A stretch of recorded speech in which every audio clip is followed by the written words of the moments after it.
Menteri Badan Usaha Milik Negara atau BUMN Erick Thohir melakukan kunjungan kerja di kebun hidroponik alam hijau Sako Baru pada Minggu siang.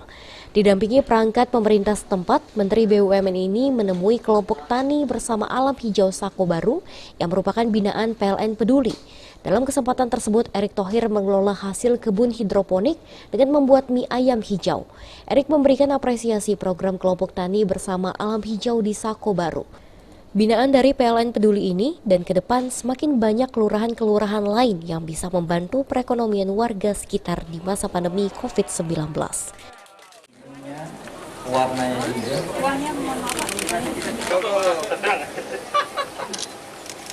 Tambah? Sedikit lagi, Pak. Oke. Ayo Pak Camat, penting sekali dalam situasi COVID seperti ini, kita jangan terus tertekan ataupun bertahan, tetapi kita harus bangkit.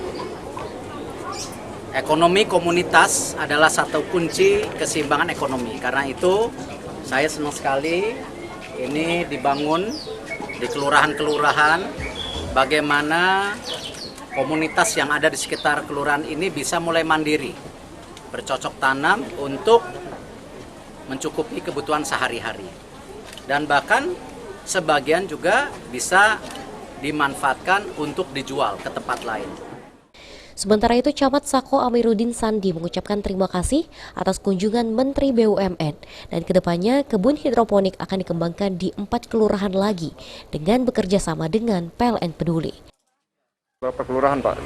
Kita ada 4 kelurahan di Kecamatan Sako. Tadi Pak Menteri menjanjikan bahwa akan ditindaklanjuti lagi untuk 3 kelurahan berikutnya. Jadi kami tadi sudah tanyakan pada General Manager dan Direktur Sumatera Kalimantan PT PLN, dan beliau janjikan akan tahun depan akan dialokasikan anggaran untuk itu. Jadi ini pilot project lah? Ini pilot project khusus.